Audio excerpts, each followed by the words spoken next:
model for height h meters for a certain type of tree at time t years after being planted assumes that while the tree is growing. यहां तक ये सारी बकवास है, पढ़ना आपने कहां से मैं आपको बताता हूं। जो मैं हाईलाइट कर रहा हूं वो पढ़ने वाली बात है। The rate of increase of height is proportional to this. The rate of increase of height is proportional to this thing. अब जरा इधर देखिएगा, पहला पार्ट करने लगे।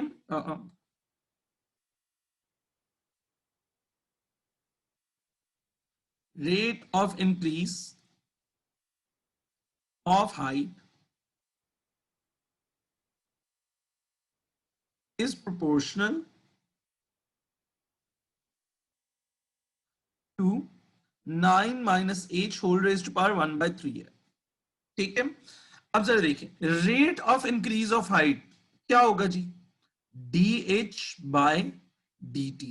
Rate of increase of height क्या होगा, dh by dt is proportional. इसको बेसिकली इंग्लिश की लाइन को आपने मैथ्स की लाइन बनाना होता है। इज प्रोपोर्शनल, इसका क्या मतलब होगा, प्रोपोर्शनलिटी का sign, to 9 minus h whole raised to power 1 by 3। अब dh by dt is proportional to, तो हमारे पास क्या लिखा आ जाएगा, dh by dt is proportional to 9 minus h whole raised to power 1 by 3। अब आप क्या करोगे, dh by dt प्रोपोर्शनलिटी का साइन हटाओगे तो यहां पे क्या आ जाएगा, dh by dt is equal to k times 9 minus h whole raised to power 1 by 3। k constant है, कांस्टेंट ऑफ प्रोपोर्शनलिटी है। अब आपने अगर k निकालना है तो आपको दो चीजों की वैल्यू चाहिए। एक तो आपको dh by dt की वैल्यू चाहिए, वो 0.2 है ऊपर देखें, और एक आपको h की वैल्यू चाहिए, वो 1 है उस टाइम पे, ठीक है। सो आपने क्या करना है, h की जगह 1 पुट, dh by dt की जगह 0.2 पुट कर देना, k times 9 minus 1 की power 1 by 3। 0.2 is equals to k times 8 की पावर 1 by 3, ठीक है। और यहां से k की वैल्यू आ जाती है 0.1। अब जब आप k को उठा के वापस जाके यहां पे पुट करोगे तो आपके पास इक्वेशन बन जाएगी dh by dt 0.1 into 9 minus h whole raised to power 1 by 3। यही चीज आपने ऊपर प्रूफ करनी थी। तो इट वाज दिस सिंपल कि आपने क्या करना होता है, ये सिंपल प्रूफ है, ये सीधा सीधा प्रूफ होता है, ये 2 नंबर का होता है। क्या है, जो प्रोपोर्शनैलिटी की लाइन उन्होंने लिखी है आप वो लाइन नीचे कॉपी करोगे। Rate of increase of height लिखा था तो आपने dh by dt लिख देना है। इस प्रोपोर्शनल लिखा था, प्रोपोर्शनलिटी का साइन डाल देना है, जिस चीज के प्रोपोर्शनल है इक्वल डाल देना है। प्रोपोर्शनलिटी का साइन कैंसिल आउट कर दोगे और प्रोपोर्शनलिटी के साइन की जगह इक्वल टू के लगा दोगे। अब कांस्टेंट कैसे निकलेगा, उन्होंने dh by dt की भी वैल्यू दी हुई थी, h की वैल्यू भी दी हुई थी, वो दोनों वैल्यूज बेटे यहाँ पे dh by dt में आके और h में आके डाल दोगे और वहां से आपके पास k फिगर आउट हो जाएगा। k को वापस प्लेस करोगे तो फाइनल आंसर आ जाएगा। अच्छा, इसका सेकंड पार्ट मैं करके दिखा देता हूँ, जस्ट सो दैट आप लोगों को थोड़ा सा ना रिव्यू हो जाए कि हम उसमें कर क्या रहे थे डिफरेंशियल में जी। अब उन्होंने कहा, अब अगर आपसे ये प्रूफ नहीं भी हुआ होगा आपने सेकंड पार्ट जरूर करना है, क्योंकि सेकंड पार्ट ने इससे आगे चलना है। सो 9 में से अगर ये प्रूफ वाला पार्ट नहीं भी होता तो आपने स्टिल बाकी का क्वेश्चन करके आना है, ठीक है। सो 7 मार्क्स हो जाएंगे आपसे स्टिल जी। लेट्स सपोज किसी बच्चे से पहला पार्ट हुआ ही नहीं तो वो दूसरे पार्ट से डायरेक्ट स्टार्ट करेगा। 0.1 9 minus h raised to the power 1 by 3। अब आपने ये डिफरेंशियल सॉल्व करनी है तो आप dt इधर ले जाएंगे, dh इधर ले आएंगे, बाकी चीजें एज इट इज पड़ी रहने देंगे, ठीक है। अच्छा, अब h वाली चीजें h वाली साइड पे और t वाली साइड पे। सो ये जो ब्रैकेट है ये इधर आके डिवाइड हो जाएगी, 1 over 9 minus h whole raised to power 1 by 3 is equals to 0.1 dt, ठीक है। अब दोनों तरफ ये हो गया सेपरेशन ऑफ वेरिएबल्स। अब दोनों तरफ इंटीग्रेशन का साइन डाल देंगे, इंटीग्रेशन का साइन डाल दिया। अब इसको ऊपर लेके आएंगे, -1 by 3 dh is equal to integration of 0.1 dt जी। बॉक्स देख लें कहां पे बन रहा है इसका। अब ये पावर ऑपरेटर है, बॉक्स बन रहा है 9 minus h के ऊपर, सो box is 9 minus h। Box की डिफरेंशिएशन इज -1, तो आपको यहां -1 चाहिए, यहां पे भी बाहर -1 लग जाएगा, तीन चीजें खत्म हो जाएंगी और आपकी पावर इंटीग्रेट हो जाएगी। So this will be 9 minus h की पावर 2/3, पावर में 1 ऐड किया 2/3 आंसर आ जाएगा, डिवाइडेड बाय 2/3, पीछे -1 लगा हुआ है ना भूलिएगा, is equal to 0.1 t plus c। ठीक है, अच्छा अब हमारे पास थोड़ा सा इसको क्लीन और कर लेते हैं। This will be -3/2 9 minus h whole raised to power 2/3 is equals to 0.1 t plus c। अब c निकालने के लिए नोटिस करें आपको क्या क्या चाहिए, एक तो आपको h की वैल्यू चाहिए और एक आपको t की वैल्यू चाहिए। क्वेश्चन के स्टार्ट में जाते हैं, वहां पे देखते हैं when h is 1 t is 0, when h is 1 t is 0 question में गिवन है, तो यहाँ पे आके h की जगह 1 और t की जगह 0 लगा देते हैं। आगे सारा सेम काम है, वही जो हम पहले करते थे। -3/2 9 minus h की जगह 1 लगा दें, 2/3 is equals to 0.1 into 0 plus c। So 8 raised to power 2 square हो जाएगा, -3/2 into 2 square is 4 is equals to c। तो c की वैल्यू आ गई -6। आप c को ऊपर जाके पुट कर देते हो, -3/2 9 minus h 2/3 is equals to 0.1 t plus 6 -6।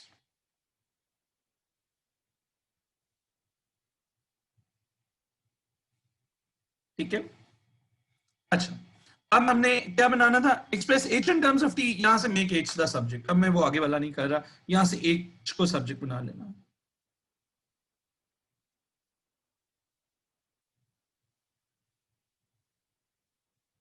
अच्छा अब मसला ये कि सेकंड पार्ट तो सारा वही है, पहले सेपरेशन ऑफ वेरिएबल्स करो, दोनों तरफ इंटीग्रेशन का साइन लगाओ और इंटीग्रेट कर दो। अच्छा तो करना क्या है, असल में मैंने प्रूफ करवाने हैं आज, ठीक है, इंटीग्रेशन डिफरेंशियल के प्रूफ्स करवाने हैं और इंटीग्रेशन करवाना है, ठीक है ना। तो डिफरेंशियल के प्रूफ्स में अब रह क्या गया, अब मैं अगले वाले डिफरेंशियल वाले पार्ट्स नहीं करके दिखाऊंगा अगले क्वेश्चन में, अब मैं सिर्फ आपको प्रूफ्स करके दिखाऊंगा। और याद रखना है, पहली बात ये याद रखनी है, ये डिफरेंशियल का अगर प्रूफ ना हो रहा हो तो उसको छोड़ देना है, नीचे का क्वेश्चन करना है, बाकी का क्वेश्चन हो जाएगा। ठीक है, सो जो डिफरेंशियल का क्वेश्चन होता है,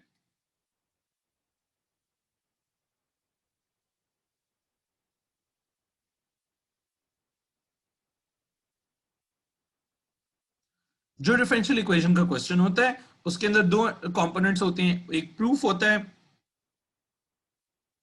ठीक है, और आपका डिफरेंशियल का मेन क्वेश्चन होता है। ठीक है,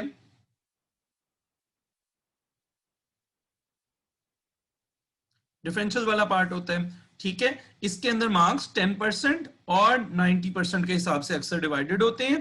ठीक है, even if you can not do the proof,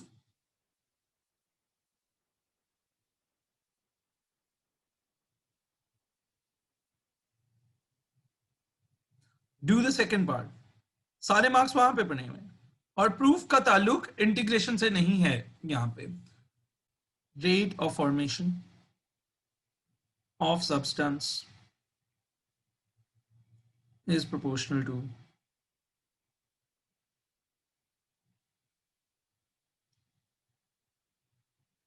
अब देखो, सब्सटेंस के लिए जो उन्होंने वेरिएबल यूज किया हुआ है वो एक्स है, सब्सटेंस के लिए जो वेरिएबल यूज किया हुआ है वो एक्स है। Rate of formation of x क्या होगा, rate of formation of x, ये पूरी चीज किसके इक्वल होगी, dx बाय dt के, is proportional to 20 minus x. ठीक है, rate of x is proportional to 20 minus x. ठीक है, तो अभी आप लिखोगे dx over dt is proportional to 20 minus x. अब क्या करोगे, k निकालना है, तो dx over dt k times 20 minus x. अब आपके पास k की वैल्यू भी गिवन होगी, सॉरी dx बाई dt की भी वैल्यू गिवन होगी, वो देख लो 1 है, और x की वैल्यू भी गिवन होगी, वो 0 है। यहाँ पे x को 0 पुट कर दो और dx बाई dt को 1 पुट कर दो, तो यहाँ से k की वैल्यू आ जाएगी। So k will be equal to, so dx by dt, sorry 1 is equals to k times 20 minus 0, k की वैल्यू आ जाएगी 0.05, और अब इस k को उठा के ये ऊपर वाली इक्वेशन में पुट कर दो। तो आपके पास प्रूफ हो जाएगा dx/dt is equals to 0.05 20 minus x. ठीक है. In a chemical reaction, a compound X is formed from two compounds Y and Z. The mass in grams of X, Y and Z are this. अब ये देखो जरा, X के लिए जो mass है, X है, Y है और Z है. X के लिए जो mass यूज हो रहा है वो X से रिप्रेजेंट होगा. Y के लिए जो mass हो रहा है वो 10 minus X से रिप्रेजेंट हो रहा है. और Z के लिए जो mass है वो 20 minus X से रिप्रेजेंट हो रहा है. ठीक है. तो ये these are the masses. ये क्वेश्चन ने समझा दिया हमें. At any time the rate of formation of x, अब ये मेन लाइन देखना जो जिसको याद रखना है, प्रोपोर्शनलिटी वाली लाइन देखनी होती है, बाकी कोई भी चीज हमारे काम की नहीं होती है. Rate of formation of x is proportional to the product of masses of Y and G. ठीक है. तो वाई एंड जी के लिए तो आप देखिए जरा, rate of formation of x. ठीक है. Rate of formation of x is proportional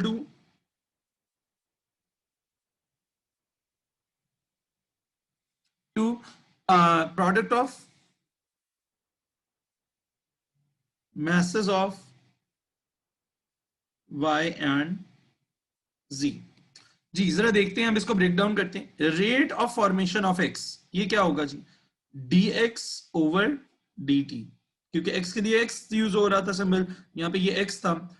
mass of y था 10 minus x और mass of z था 20 minus x is proportional to, proportionality का साइन आ जाएगा, product of y and z.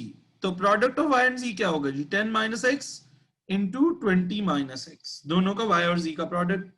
ठीक है. अच्छा अब देखते हैं, अब इसके बाद क्या होना है. हम लिखते हैं हम line, dx/dt is proportional to dx/dt is equal to k times 10 minus x times 20 minus x. ठीक है. वो एडवांस में नहीं समझ आएगा, मुझे समझ आ रही है अभी क्या कह रही हूँ. ठीक है. अब हमें dx/dt निकाल, dx/dt की वैल्यू 2 पता है और x की वैल्यू 0 पता है, तो we are going to use that. dx/dt की जगह 2 यूज करने लगा हूं, x की जगह 0 यूज करने लगा हूं. सो यहाँ पे 2 आ जाएगा, यहाँ 0 आ जाएगा. So this is going to be 2 is equals to k into 10 minus 0 20 minus 0. ठीक है. तो k की वैल्यू आ जाएगी 0.01 और आप ऊपर जाके पुट कर देंगे, तो dx/dt 0.01 10 minus x 20 minus x. This is your final answer. अच्छा देखो बेटे, एक कंटेनर है. ठीक है. इसमें हम कोई चीज इनपुट कर रहे हैं और इसमें से कोई चीज निकाल भी रहे हैं. ठीक है. लेट सपोज कोई किसी चीज का वॉल्यूम था ये. ठीक है. तो हम इस बॉक्स के अंदर थोड़ा सा वॉल्यूम, लेट सपोज पानी का कंटेनर है. ठीक है. वो कहते हैं हम इसमें एट द सेम टाइम ऊपर से ना टैप ओपन की हुई है, पानी डाल भी रहे हैं. ठीक है. और नीचे से ना कहीं से ये लीक हुआ हुआ है, तो पानी बाहर भी निकलता जा रहा है. ठीक है. तो आपने जब भी rate of change of volume बताना है, rate of change of volume will be rate of change of inflow dv in by dt minus rate of change of outflow. अच्छा ये इक्वेशन में लिखा हुआ ना उतना बेहतर समझ नहीं आ रहा होता, ये अगर मैं वर्ड्स में लिखूंगा it will make more sense. Rate of change of volume, आपका जो वॉल्यूम है वो किस तरह चेंज हो रहा होगा, will be the net of rate of change of inflow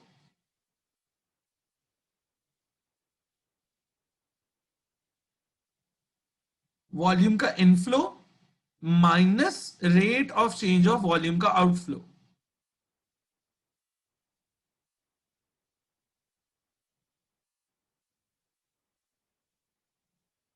अच्छा अब ये बात खाली वॉल्यूम्स के लिए नहीं लगती, ये बहुत सारी जगहों पे लगती है।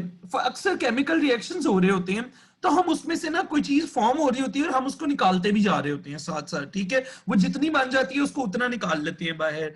तो जो उसका नेट, जो उस चीज का सब्सटेंस की अमाउंट अंदर रह जाती है, उसका जब भी रेट ऑफ चेंज निकालना है तो आपने हमेशा क्या निकाला करना है, rate of change of formation या rate of change of making या inflow minus rate of change of outflow, कि जितनी इन आ रही है प्रोसेस में से माइनस आउट हो रही है तो वो नेट बना करेगा। In a certain industrial process, a substance is being produced in a container. Mass of the substance is after the mass of the substance जो लेना है वो आपने क्या लेना है, x grams लेना है. At any time, the rate of formation of the substance, अब ये जरा देखना, rate of formation of the substance is proportional to its mass. ठीक है. Also, throughout the process, substance is removed from the container at a constant rate of 25 grams per minute. ठीक है, और वो बाहर भी निकाला जा रहा है. अच्छा, अब देखो क्या होगा. So formation dx in जो फॉर्म हो रहा है d out is proportional to the mass, which is x, और dx out जो आप निकाल रहे हो, x क्योंकि आपका सब्सटेंस है ना, ओवर dt. ठीक है, x का सब्सटेंस, x की जगह सब्सटेंस पढ़ो, सब्सटेंस को बाहर निकालने का जो रेट है वो आपका कितना है, 25 है. तो अब अगर आपने, और इन का रेट क्या था, इन था जो फॉर्म हो रहा था, रेट ऑफ फॉर्मेशन. ये मैं जरा इसको एक दफा वर्डिंग में भी लिख देता हूं ताकि आप लोगों को समझ आ जाएगा. dx in is rate of formation of x.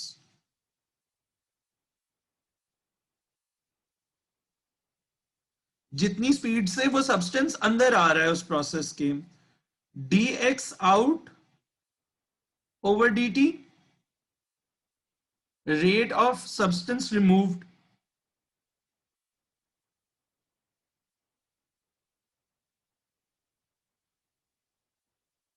तो आपने अब rate of change of X जब निकालना होगा, अब आपका जो rate of formation of substance था that was proportional to its mass. Mass क्या था बेटे, एक्स था. तो इधर से आप लिखोगे dx in over dt is equal to kx, और dx out जो था बेटे आपका is 25. अब अगर आपने dx over dt की इक्वेशन लिखनी है तो that will be, dx over dt की इक्वेशन लिखनी है तो इन माइनस आउट होती है, इन माइनस आउट, तो वो क्या होगी, kx माइनस 25. अरीबा अब देखना बेटी, जो आप बात कह रहे थे वो यहाँ पे आप पकड़े जाओगे क्योंकि आपको पता नहीं होगा कि k ने सारे से नहीं मल्टीप्लाई होना. ठीक है, तो इनफ्लो क्या था, kx था, आउटफ्लो क्या था, खाली 25 था. तो kx माइनस 25 कर दिया. अब k निकालने के लिए आपको dx over dt की एक वैल्यू चाहिए, दैट इज 75. ये देख लें, ये 75 और x को 1000 ले लेते हैं. सो यहाँ पे dx over dt की जगह 75 और x की जगह पे 1000 लिख देते हैं. सो 75 is equals to k into 1000 minus 25. 100 is equals to 1000 k. k is equals to 0.1. ठीक है, अब जरा देखना क्या बना, k को ऊपर जाके पुट करते हैं. सो dx over dt 0.1x minus 25, क्या ये वो प्रूफ हुआ जो ऊपर लिखा हुआ है? बिल्कुल भी नहीं. उन्होंने 0.1 कॉमन निकाला हुआ है. तो अब आप क्या करोगे, 0.1 कॉमन निकाल लोगे. dx over dt is equals to 0.1 common x minus 250 हो जाएगा. ये आपका प्रूफ हो गया. अच्छा, मैंने खुद से स्पीड थोड़ी सी तेज रखी हुई थी, आप लोगों को मैं जूम आउट करके दे रहा हूं. एक दफा पूरा थॉट प्रोसेस पहले खुद देखो. जी बच्चों, अब सुनिए जरा. In a model of expansion of a sphere, अच्छा एक स्फीयर की बात हो रही है. अब जरा सिर्फ आप लोगों ने सुनना, किसी ने सॉल्व नहीं करना. Sphere of radius, it is assumed that the time t seconds after the rate of increase of the surface area of the sphere is proportional to its volume. ठीक है, ये मेन लाइन है हमारी. ठीक है, अब मैं लिखता जाऊंगा, ये क्वेश्चन लंबा है, आपको पता है 4 मार्क का क्वेश्चन 1 पेज तक का होता है. ठीक है। सो एक मिनट आप लोगों ने आराम से देखते जाना, it's going to be a lengthy working, just hold on. ठीक है, अच्छा अब हमें पता चल गया rate of increase of surface area. ठीक है, सरफेस एरिया के लिए हम एरिया का ए का सिंबल यूज करेंगे, वॉल्यूम के लिए वी का सिंबल यूज करेंगे। ठीक है, तो rate of increase of surface area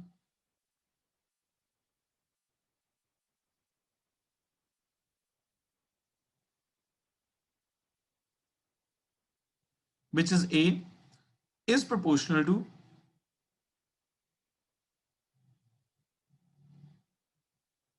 its volume capital B। ठीक है, अब इसको ब्रेक डाउन करते हैं। Rate of increase of surface area that is dA by dt is proportional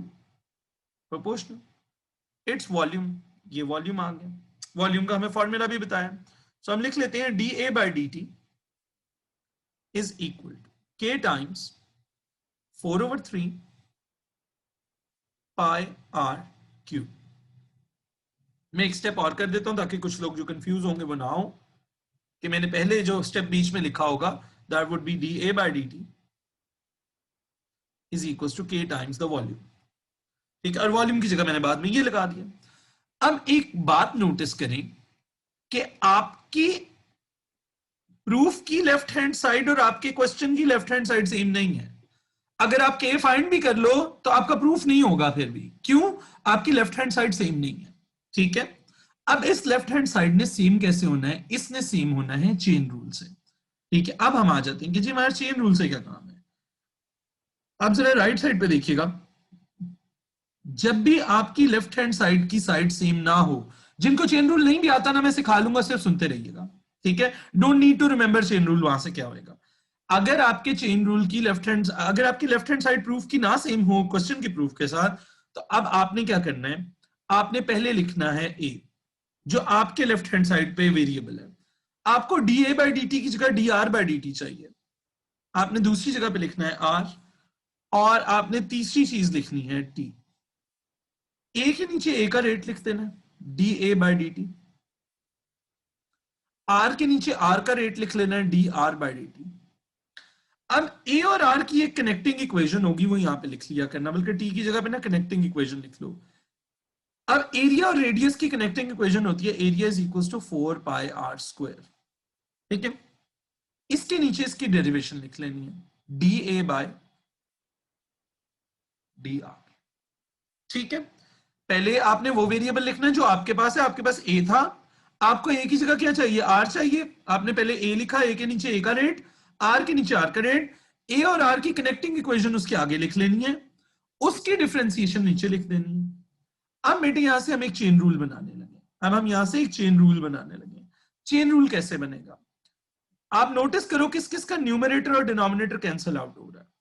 जिन दो का न्यूमरेटर और डिनोमिनेटर कैंसिल आउट हो रहा है, करना नहीं है, वो इक्वल टू के एक तरफ रहेंगे और बाकी दोनों एक तरफ, बाकी एक चीज एक तरफ हो जाएगी। अब आपके पास dA by dt सब्जेक्ट बन गया। So dA by dt is equals to dR by dt multiply by dA by dR। अब dA by dR निकाल लेते हैं साइड पे। सो A था ये, तो आपके पास dA, ओके एक सेकंड, जस्ट इसको एक स्टेप नीचे शिफ्ट करते हैं।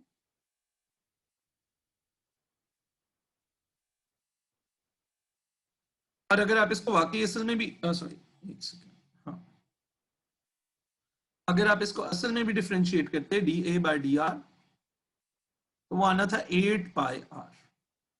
तो यहां से आपके पास सब्जेक्ट बन गया dA over dt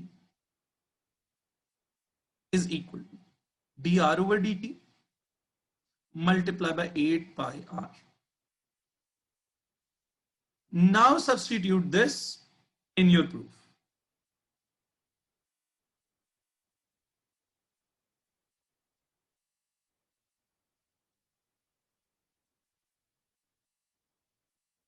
ठीक है, अब देखो dA by dt की जगह पे हम लगाने लगे हैं dR by dt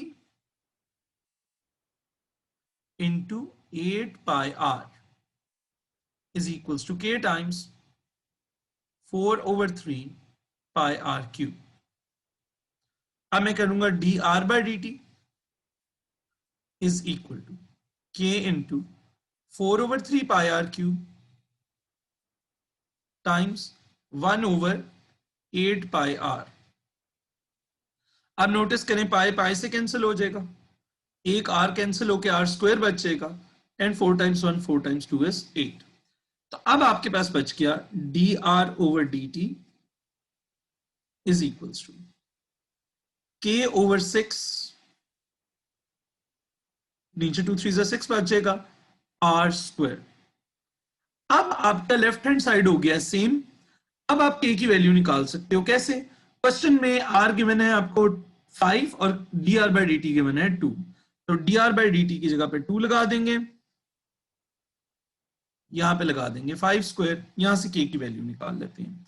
सो 12/25 आ गई k की वैल्यू, k आ गया यहां से आपके पास 0.48। इस k को उठा के वापस ऊपर पुट करें, so this will become dr/dt 0.48/6 into r square. Calculator से 0.48/6 कर दें तो dr/dt is equals to 0.08 r square. ये आपका प्रूफ हो गया। अच्छा, अब मैं आपको स्टेप्स दोबारा बताता हूं, दोबारा देख लें, थोड़ा सा जूम आउट करके इकट्ठा एक जगह पे लेके आने की कोशिश करता हूं जी। ये प्रूफ एक जगह पे आ गया। अच्छा, अब जरा सुनिए हो क्या रहा है। आपने पहले उनकी लाइन पढ़ी, आपने उस लाइन से जिस तरह हम बिल्कुल बेसिक क्वेश्चन के अंदर इक्वेशन बनाते थे प्रोपोर्शनलिटी की, वो बनाई, के लगा दिया। और अब आपने नोटिस किया कि आपके लेफ्ट हैंड साइड पे dA/dt आ रहा है, असल में dr/dt आना चाहिए। तो मैंने इसीलिए ऊपर आइडेंटिफिकेशन क्या लिखी है, left hand side of your equation and the proof won't be same. तो अब अगर आपका लेफ्ट हैंड साइड का वेरिएबल सेम नहीं है, यहाँ पे dA/dt है, असल में r/dt होना चाहिए, तो अब आपने चेन रूल लगाना है। चेन रूल कैसे लगाना है? पहले आपने वो वेरिएबल लिखना है जो आपके पास है। आपके पास a था, आपको लेफ्ट साइड पे क्या चाहिए था, r चाहिए था, आपको dA/dt की जगह dr/dt चाहिए था। आपने a लिखना है, आपने r लिखना है, और आपने उसके आगे a और r की कनेक्टिंग इक्वेशन लिख देनी है, क्वेश्चन में गिवन होगी। a और r की आपस में कनेक्टिंग इक्वेशन लिख देनी है। a के नीचे a का रेट लिखना है, r के नीचे r का रेट लिखना है, और a की डिफरेंस, ये जो इक्वेशन है इसकी डिफरेंशिएशन का सिंबल यहां पे लिख देना है। जिन दो फ्रैक्शंस का न्यूमरेटर और डिनोमिनेटर कैंसिल हो रहा होगा वो दोनों इक्वेशन के एक साइड पे आएंगी, और तीसरी जो फ्रैक्शन है बेटे वो अलग से रहेगी। This is called the chain rule. और dA/dt की जगह ये वाली सब्स्टिट्यूशन कर देनी है हमने इस जगह पे आके। उसके बाद उसको सॉल्व करेंगे और k की वैल्यू लगाएंगे तो हमारे पास फाइनल आंसर आ जाएगा। गाइस, इसकी स्टेटमेंट एक दफा जरा सारे लोग पढ़ लें, आराम से स्टेटमेंट पढ़ लें, ताकि मैं आपको ये करके दिखाऊं तो आपको समझ आए। फिर An underground storage tank is being filled. अच्छा, फिल हो रहा है तो इनफ्लो हो रहा होगा वाटर का। Initially the tank is empty, ठीक है। अच्छा, at time t hours after the filling begins, the volume of the liquid is this. It is given that this is equals to this. ठीक है, volume का equation बताई हुई है। The liquid is poured in at a rate of 20 meter cube per hour. जी, ये क्या बताया हुआ आपको? This is dV in over dt is 20. Liquid is lost at a rate of rate proportional to h square. ये क्या बताया हुआ है? dv out over dt is proportional to h square. ठीक है, दो बातें होंगी, और उसके बाद उन्होंने कहा ये चीज शो करके दिखाएं। अच्छा, हमने कहा ठीक है जी, अगर हमें dv in पता हो, हमें बताया हुआ है उन्होंने dv in by dt is 20 और dv out over dt is proportional to h square। तो इधर से आपके पास dv out over dt आ जाएगा, क्या होगा, kh squared। ठीक है, अब यहां से जब आप इक्वेशन लिखेंगे तो वो किसकी लिखेंगे, dv over dt is equals to dv in rate of inflow minus dv out over dt rate of outflow। तो rate of change of volume will be equal to rate of inflow minus rate of outflow. अब आप लिखोगे dv over dt, यहां पहले भी करके आए, is equals to inflow का रेट है जी 20 माइनस आउटफ्लो का रेट है kh²। यहां तक आपने लिख लिया। नोटिस करें, अब आप अगर k निकाल भी लेते हो तो ये आपका प्रूफ नहीं होता। क्यों? क्योंकि बेटा आपका लेफ्ट साइड का जो वेरिएबल है वो v लगा हुआ है, और उनका जो प्रूफ के अंदर लेफ्ट साइड का वेरिएबल है वो क्या लगा हुआ है? h लगा हुआ है। सो आपका ये कहां, ये किस तरह से रिजॉल्व होगा मसला? ये मसला रिजॉल्व होता है आपका चेन रूल से। हम साइड पे आ जाते हैं, हम अब चेन रूल को कंसल्ट करते हैं। हम चेन रूल को कहते हैं कि भाई हमारे पास लेफ्ट साइड पे v लगा हुआ है और हमें h चाहिए वहां पे, तो वो कहता है फिर v और h की कोई इक्वेशन तो दी होगी क्वेश्चन ने आपको, तो हम कहते हैं बिल्कुल दी हुई है, v और h की इक्वेशन दी हुई है, v is equals to 4/3 h³। तो वो कहते हैं इसको डिफरेंशिएट कर लें, फिर आप dv ओवर dh, यहां से आ जाएगा 4h²। मैंने डिफरेंशिएट कर लिया। अब वो कहते हैं चेन रूल बनाएं। चेन रूल कैसे बनाते हैं? v के नीचे v का रेट लिख देते हैं, dv ओवर dt, h के नीचे h का रेट लिख देते हैं, dh ओवर dt, और तीसरी के जो सिंबल है dv ओवर dh, उसका सिंबल यहां पे लगा देते हैं। जिन दो का न्यूमरेटर और डिनोमिनेटर कट रहा होता है वो दोनों एक साइड पे रहने होते हैं, और इक्वल टू के तीसरी तरफ दूसरा रहना होता है, मल्टीप्लाई कर दें। dv ओवर dt की सब्स्टिट्यूशन बना लें, वो आई dh over dt multiply bye 4h²। इसको सब्स्टिट्यूट कर दें अपने प्रूफ में जाके,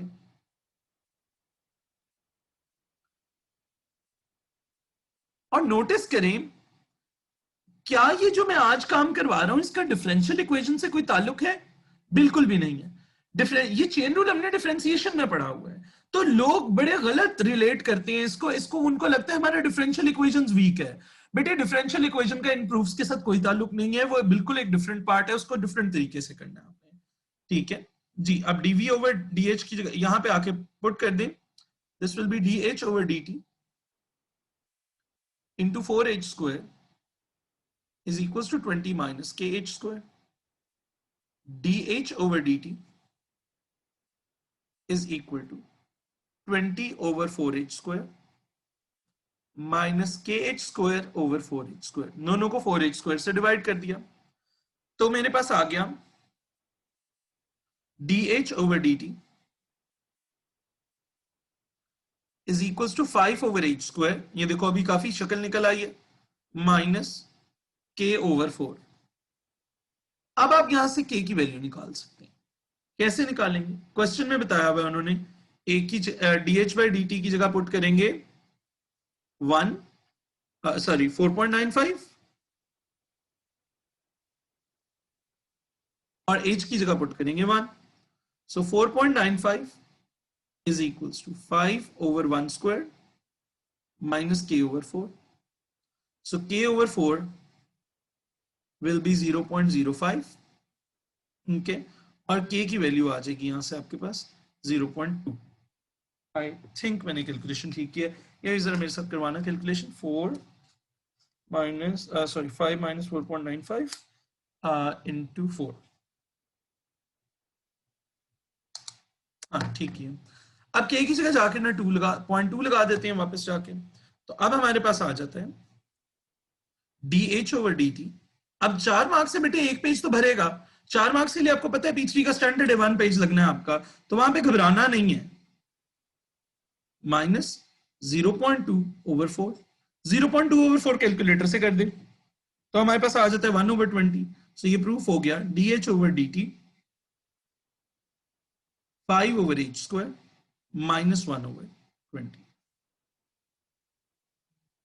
बेटे ये फुल चीज हमारे पास कंप्लीट हो गई। अच्छा अब मैं आपको थोड़ा सा दोबारा से एक दफा थॉट प्रोसेस बताता हूं, फिर मेरे से क्वेश्चनिंग कीजिएगा। सुनो, ये ना बड़ी स्टैंडर्डाइज क्वेश्चन है, इनके अंदर ना वेरिएशन नहीं आती है। अगर आपने तीनों टाइप्स अलग अलग याद कर ली ना, उसके बाद में ये आपको तंग नहीं करते कभी भी, क्योंकि आपने जब चेन रूल वाली टाइप ही याद कर ली तो वो आपको तंग नहीं कर सकता क्वेश्चन। तो पहली बात तो ये कि आपने आपका इनफ्लो भी हो रहा था आउटफ्लो भी हो रहा था, तो आपने इनफ्लो का रेट देखा वो 20 था, आउटफ्लो का रेट जो था वो प्रोपोर्शनल टू एच स्क्वायर था, तो आपने कहा डीवी आउट ओवर डीटी जो आएगा वो के एच स्क्वायर आएगा, ठीक है। अब आपका डीवी बाय डीटी जो होता है वो होता है इनफ्लो माइनस आउटफ्लो, आपने कहा dv over dt will be 20 minus k h square. इसके बाद आपने नोटिस किया कि आपका जो लेफ्ट हैंड साइड है और क्वेश्चन का जो प्रूफ का लेफ्ट हैंड साइड है वो सेम नहीं है। Now you have dv by dt and the question has dh by dt, तो अब आप v को h में कैसे कन्वर्ट करोगे? वो आप चेन रूल से करोगे। चेन रूल में आप कहोगे पहले वो वेरिएबल लिखोगे जो आपके पास है, हमारे पास v था, फिर वो वेरिएबल लिखोगे जो आपको चाहिए, आपको यहाँ पे h चाहिए, और फिर v और h की कोई कनेक्टिंग इक्वेशन क्वेश्चन में गिवन होगी वो सामने लिख लोगे, कनेक्टिंग इक्वेशन को डिफरेंशिएट कर दोगे, v के नीचे v का रेट लिखोगे, h के नीचे h का रेट लिखोगे, और जो कनेक्टिंग इक्वेशन को डिफरेंशिएट करके सिंबल आया था वो उसके नीचे लिख दोगे। चेन रूल कैसे बनता है? जिन दो फ्रैक्शंस का न्यूमरेटर और डिनोमिनेटर कट रहा होता है वो दोनों एक तरफ रहती हैं, इक्वल टू के दूसरी साइड पे बाकी एक इक्वेशन रह जाती है। यहां से आप dv by dt को सब्जेक्ट बनाओगे और लाके अपनी मेन इक्वेशन में प्लग इन कर दोगे। उसके आगे सिर्फ और सिर्फ सिंप्लीफिकेशन है, आपने वहां से k निकालना है, k को वापस प्लग इन करना है, वो बाकी का काम एग्जैक्ट वही है जो हम पहले कर रहे थे।